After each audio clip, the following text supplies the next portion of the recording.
দীর্ঘ ৮ দিনের এই ট্রিপে আমরা ঘুরেছি বাংলাদেশের শহরে, এক্সপ্লোর করেছি সি বিচ, মেরিন ড্রাইভের সাথে এখানকার শেষ আইল্যান্ড। আর আজকে আমরা চলে এসেছি এক্সপ্লোর করতে বাংলাদেশের এক নামকরা হিল স্টেশন সিলেটে। সিলেট একটি পাহাড়ি এলাকা হলেও এখানকার পাহাড় ছাড়া আছে অনেক অনেক সুন্দর ঘোরার জায়গা। তাহলে আর কথা না বাড়িয়ে শুরু করছি আজকের সিলেট অভিযান।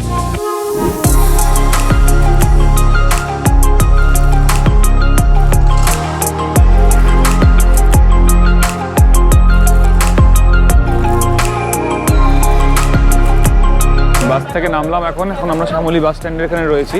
এই দিকটা থেকে আমরা আসছি, এখন আমরা যাবো হচ্ছে স্টেশনের দিকে। চেষ্টা করবো যে রিটার্নটা যদি আমরা সিলেট থেকে ট্রেনে ফিরতে পারি, তো তার জন্য দেখবো যে কোনো টিকিট অ্যাভেলেবেল আছে কিনা, রিটার্ন টিকিট। তো তার জন্য আমরা এখন স্টেশনের দিকে যাচ্ছি। এই এলাকাটা পুরো বাস স্ট্যান্ড, তার জন্য এই জায়গাটা বিশাল ভিড়। আমরা অলরেডি ঢাকাতে বাড়ির উদ্দেশ্যে যাওয়ার জন্য টিকিট কেটেছি, যেটা হচ্ছে সকাল 10:30টায়। তো তার জন্য তার আগে আমাদেরকে ঢাকায় পৌঁছাতে হবে, যাতে আমরা ওই বাসটা ধরতে পারি। সিলেটে ট্রেন আর বাস দুটির ব্যবস্থা থাকলেও ট্রেনের জার্নির প্রসেসটা একটু কঠিন। বাংলাদেশের সমস্ত ইন্টারসিটি ট্রেনের রিজার্ভেশন টিকিট 4 দিন আগে অ্যাভেলেবেল হয়, কিন্তু আমরা 4 দিন আগে টিকিট কাউন্টারে গিয়েও টিকিট পেলাম না। জানতে পারলাম সমস্ত টিকিট বুক হয়ে গেছে। তাই অগত্যা আমরা ঢাকা থেকে নন এসি বাসে করে জনপ্রতি 700 বাংলাদেশি টাকা দিয়ে টিকিট কেটে ওভারনাইট জার্নি করে পৌঁছে গেলাম সিলেট। ব্যাড লাক আমাদের যে আমরা টিকিট পেলাম না, আমাদের টিকিট অলরেডি সোল্ড আউট। মানে 4 দিন হওয়ার যে প্রথম দিন, সেই প্রথম দিনের মধ্যে সমস্ত টিকিট সোল্ড আউট হয়ে যায়। তো এটা একটা বড় প্রবলেম এখানে ট্রেনের টিকিট কাটা। তো তার জন্য আমরা এখন সোজা চলে যাই হোটেলের দিকে। একটা হোটেল নিতে হবে আমাদেরকে সিলেটে, ওখানে একটু ফ্রেশ হয়ে তারপরে আমরা বেরোবো হচ্ছে সাইট সিনের উদ্দেশ্যে। সিলেটের রেল স্টেশন থেকে 100 টাকাতে সিএনজি ভাড়া করে আমরা যাচ্ছি হচ্ছে সিলেটের ফেমাস রেস্টুরেন্ট পানশি রেস্টুরেন্ট।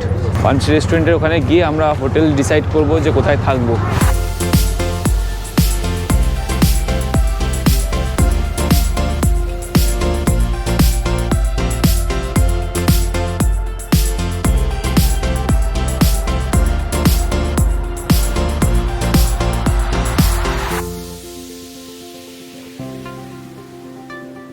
আমরা এই পানশি রেস্টুরেন্টের আশেপাশে অনেকগুলো হোটেল পাওয়া যায়, তো খোঁজ খবর নিতে বেরিয়েছি। যেটা পছন্দ হবে সেখানে ঢুকে যাব। তো আমরা ঘুরতে ঘুরতে চলে আসলাম রিচমন্ড হোটেলে। তো হোটেল রিচমন্ডে আমরা একটা রুম নিলাম। রুমের প্রাইস পড়ছে আমাদের 3500 টাকা করে, 30% ডিসকাউন্ট দিয়ে। এই হোটেলটা অনেকটা উপরে, পুরো শহরটাকে দেখা যায় এদিক থেকে। কালকে আমাদের একটা কমপ্লিমেন্টারি ব্রেকফাস্ট আছে, তো আমরা কালকে যখন সাইট সিনে বেরোবো তার আগে আমরা এখান থেকে ব্রেকফাস্ট করে বেরোবো। তো আমরা জাস্ট ফ্রেশ হলাম, এইমাত্র স্নান টান করে নিয়ে আমরা রেডি হয়ে গেছি একদম। আর এই হচ্ছে আমাদের রুম 1024। তো চলো আমরা একটু রুমের ভিতরটা দেখি। এইখানে একটা কিচেন আছে, যে কিচেনটা আমাদের লাগে না। দেখো, দুটো সোফা দেওয়া আছে, সুন্দর সোফা, প্লাস ডাইনিং টেবিল রয়েছে, যেখানে বসে আমরা রাত্রেবেলা ডিনার করতে পারি, নাও করতে পারি। আর তার সাথে রয়েছে হচ্ছে এখানে একটা টিভি। আমরা সোফাতে বসে টিভিতে চাইলে কিছু দেখতেও পারি, যেটা আমাদের কাছে টাইম নেই দেখার। এখানে হচ্ছে বাথরুম, তোমরা এখন দেখতে পাচ্ছ যে বাথরুমটা, এটা হচ্ছে এই পুরো বাথরুমটা, ঠিক আছে। এই হচ্ছে আমাদের মেন বেডরুম। এখানে হচ্ছে একটা ডাবল বেড, এই ডাবল বেডে দুজন মানুষ আরামসে শুতে পারবে। আর এইখানে আছে হচ্ছে একটা সিঙ্গেল বেড। আজকে তো পুরো সকাল থেকে পুরো কুয়াশা, সেরকমভাবে ভালো কিছু দেখা যায়নি, বাট এখনো অবধি যা ভিউ দেখা যাচ্ছে খুব সুন্দর, খুব ভালো লাগছে। এটা 10 তলায়, এই ফ্লোরটা কিন্তু 10th ফ্লোর। আর এটা হচ্ছে আয়না। তো আমরা মোটামুটি রেডি। ঘর তোমাদেরকে দেখিয়ে দিলাম। এই ঘরের প্রাইস কিন্তু 3500 পড়েছে উইথ 30% ডিসকাউন্ট দিয়ে। আমাদের অটো চলে এসছে নিচে। আমরা এখন আর সময় নষ্ট করবো না, সোজা ডাইরেক্ট চলো অটোতে যাই। অটোতে উঠে তারপরে তোমাদের সাথে গল্প করতে করতে আমরা পৌঁছে যাবো সাইট সিনে। আজকের ব্রেকফাস্টটাও রোজকার মতো পণ্ড করে 2500 টাকা দিয়ে একটা সিএনজি বুক করে চললাম আজকের first sight seen Ratargul swamp forest অভিযানে। সোয়াম্প ফরেস্ট মানে জলাবন। সারা বছর এই বন জলের নিচে থাকে, তাই এই জঙ্গলে আমরা আজকে ঘুরে বেড়াবো নৌকা বিহার করে। বাংলাদেশের পুরো একদম গ্রাম্য পরিবেশ। আমরা রাতারগুল পৌঁছে গেলাম। কত করে টিকিট ভাইয়া? টিকিট হচ্ছে কি আপনার পার পারসন 57 টাকা 50 পয়সা করে। আচ্ছা, 3 জন আছি আমরা। 3 জন। আর নৌকার ভাড়া হচ্ছে কি 750 টাকা। আমরা রাতারগুল শীতের সময় ঘুরতে গেলেও জুলাই থেকে সেপ্টেম্বর পর্যন্ত এখানে ঘোরার আসল সময়। কি সুন্দর লাগছে। এখন আমরা পুরো রাতারগুলটা ঘুরবো এই ডিঙি নৌকা দিয়ে। এই আমাদের মাঝি ভাই, তোমার নাম কি বলো? রুবেল আহমেদ। রুবেল আহমেদ।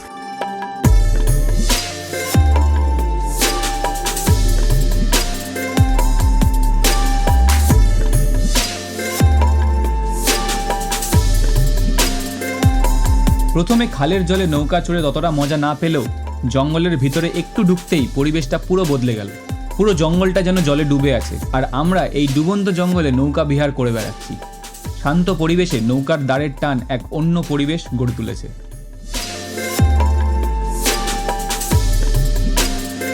আমাদের রুবেল ভাই খুব সুন্দর করে ঘোরাচ্ছে।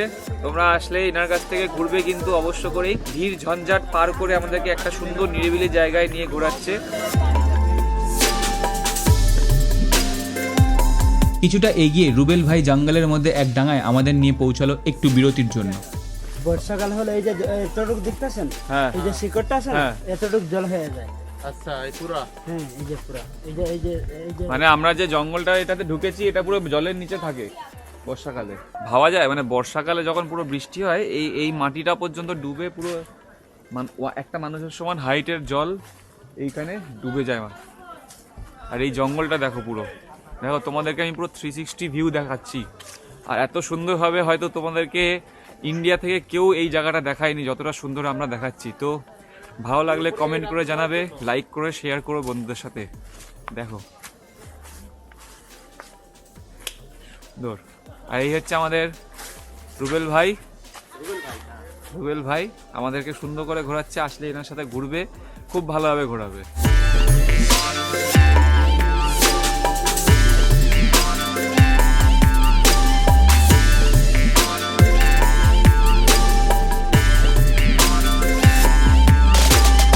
আমরা নৌকা থেকে নেমে গেলাম। এখন আমরা এখানে একটু কিছু হালকা পাতলা খাবার দাবার খাবো, চা কফি খেয়ে আমরা এখান থেকে এবার আমরা যাবো হচ্ছে সাদা পাথরের উদ্দেশ্যে। তো আমরা এখন অটোতে চাপলাম, এবার আমাদের নেক্সট ডেস্টিনেশনের দিকে নিয়ে যাবে অটো। আমরা নৌকায় করে চড়বো, ওখানেও ভীষণ মজা হবে। অলরেডি তোমরা এখানে নৌকা বিহার দেখলে। সাদা পাথরের ওখান থেকে মেঘালয়ের কিছুটা অংশ দেখা যায়। তো তোমাদেরকে একটা বাংলাদেশ থেকে মেঘালয়কে দেখিয়ে দেবো যে নৌকা বিহার করেছি, যা ড্রোন শট তোমাদেরকে দেখালাম। অনেক কষ্ট করছি। একটা লাইক একটা কমেন্ট অবশ্যই করে জানিও কেমন লাগছে।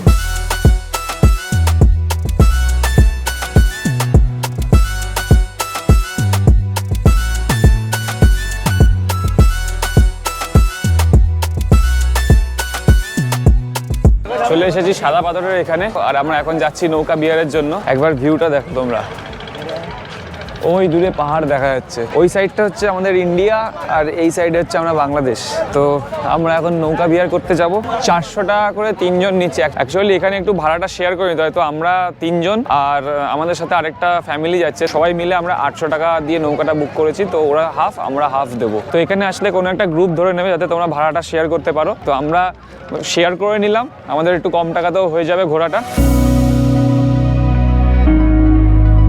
সাদা পাথরের মেন টুরিস্ট স্পট একদম ইন্ডিয়া বর্ডারের কাছে। সেখানে যাবার জন্য মূলত এই ডিজেল নৌকার ব্যবস্থা করা।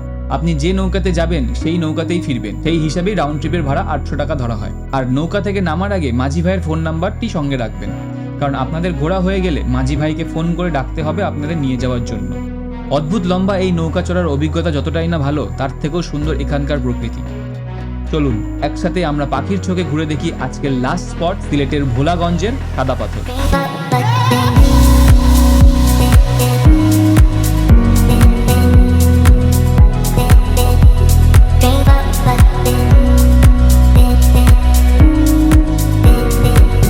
আমরা বোট থেকে নামলাম, নেমে এই জায়গাটা পুরো এক্সপ্লোর করছি। এখন দেখো পিছনে পাহাড়, এটা হচ্ছে এই দিকটা হচ্ছে পিছনে পুরো ইন্ডিয়ার চেরাপুঞ্জির পাহাড়।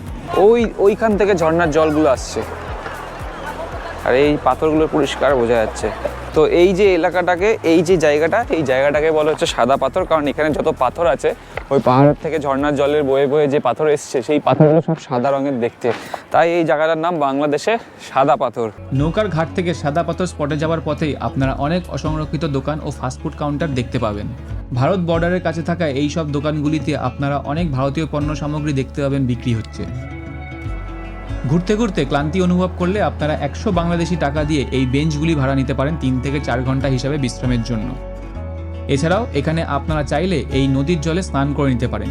সেক্ষেত্রে আপনারা এই বেঞ্চগুলির পাশে 100 বাংলাদেশি টাকা দিয়ে লকার ভাড়া নিয়ে নিন মূল্যবান জিনিস রেখে দেওয়ার জন্য, আর স্নান শেষ করে 10 টাকা দিয়ে চেঞ্জিং রুম থেকে ড্রেস চেঞ্জ করে নিন। আপনারা চাইলে এখানে বসে সানসেট উপভোগ করতে পারেন। এদিকে হচ্ছে পাহাড়, এদিকে একটা ঝিল যেখান দিয়ে আমরা বোটে করে এসেছি, আর এখান থেকে ঝর্ণার জল বয়ে বেড়াচ্ছে। সুন্দর একটা প্রাকৃতিক পরিবেশ। তো সিলেটে আসলে অবশ্যই সাদা পাথর কিন্তু মিস করবেন না, এটা কিন্তু সিলেটের আরেকটা অন্যতম ডেস্টিনেশন পয়েন্টের মধ্যে থেকে একটা।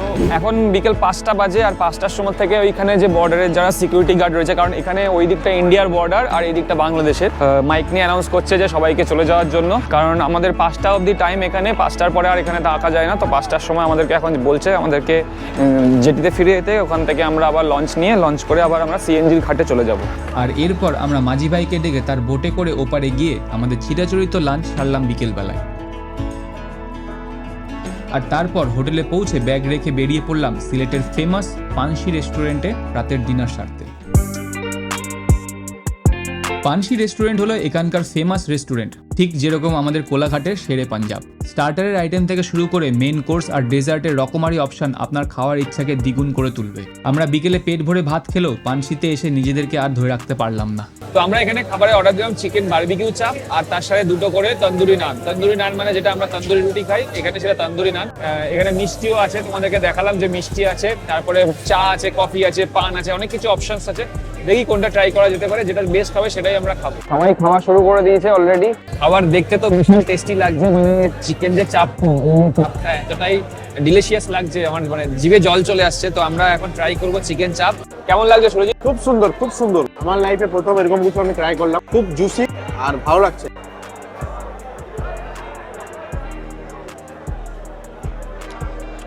একটা অন্যরকম টেস্ট, মানে যেটা গ্রিল করেছে স্মোকি ফ্লেভারটা রয়েছে, তার সাথে জুসি, মানে দারুণ খেতে লাগছে, দারুণ টেস্ট। তো অনেক তো চিকেন হলো, তন্দুরি রুটি হলো, তো বাঙালি হয়ে একটু মিষ্টি দই ট্রাই করবো না, তা কি হতে পারে? 35 টাকায় মিষ্টি দই।